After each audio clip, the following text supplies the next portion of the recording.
अवैध LPG सिलेंडरचा सुरू असलेला काळा बाजार देशवासियांकरता अत्यंत धोकादायक असून हा काळा बाजार गॅस एजन्सीने बंद करून ग्राहकांच्या व नागरिकांच्या जीवाशी खेळणे बंद करावे। तसेच घरगुती सिलेंडरला बारकोडिंग QR कोड ट्रॅकिंग सरकारने त्वरित लागू करावी अशी मागणी ग्राहक दक्षता कल्याण फाउंडेशनच्या महिला संघटिका मेघा शर्मा यांनी पत्रकार परिषदेत केली।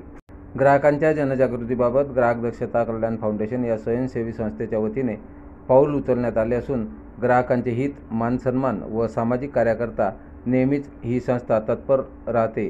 पत्रकार परिषदेला जनसंपर्क अधिकारी कृष्णा पवार, रोहित पवार, अंकुर वासावा उपस्थित होते। गॅस सिलेंडरच्या गैरव्यवहाराबाबत बोलताना त्या म्हणाल्या की संस्थेच्या माध्यमातून आम्ही वारंवार ही गंभीर बाब प्रशासनाच्या लक्षात आणून देत असतो, मात्र याकडे दुर्लक्ष केले जात आहे। महसूल प्रशासनाने सुद्धा अवैध गॅस रिफिलिंगकडे कानाडोळा केला असून आम्ही तक्रार करतो, मात्र त्याकडे दुर्लक्ष केले जाते असा आरोपही यावेळी त्यांनी केला। सिलेंडरच्या QR कोड ट्रॅकिंगसाठी एक प्रायोगिक अभ्यास इंडियन ऑइल कॉर्पोरेशन IOCL द्वारे मदानपूर खादर बोटलिंग प्लांट दिल्ली येथे किंवा कोडेड LPG सिलेंडर भरण्यासाठी दिल्ली मार्केटच्या 2 वितरकांना पाठवण्यासाठी हाती घेण्यात आला आहे। गॅस सिलेंडरची चोरी, ट्रॅकिंग आणि ट्रेजिंग उत्तम व्यवस्थापन या समस्यांचे निराकरण करण्याच्या उद्देशाने हा उपक्रम हाती घेण्यात आला आहे असेही त्या म्हणाल्या।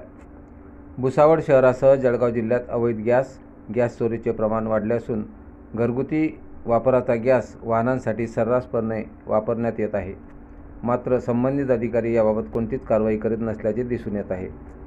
व्यावसायिक सिलेंडर महाग आहे म्हणून घरगुती गॅस सिलेंडर चोरून वापरले जात आहेत। या अवैध वापरामुळे अनेक संभाव्य धोके वाढले असून अपघातसुद्धा होत असतात। याकडे प्रशासनाने लक्ष द्यावे, काळा बाजार थांबवावा, QR कोड ट्रॅकिंग लागू करावे अशी मागणी यावेळी पत्रकार परिषदेत करण्यात आली।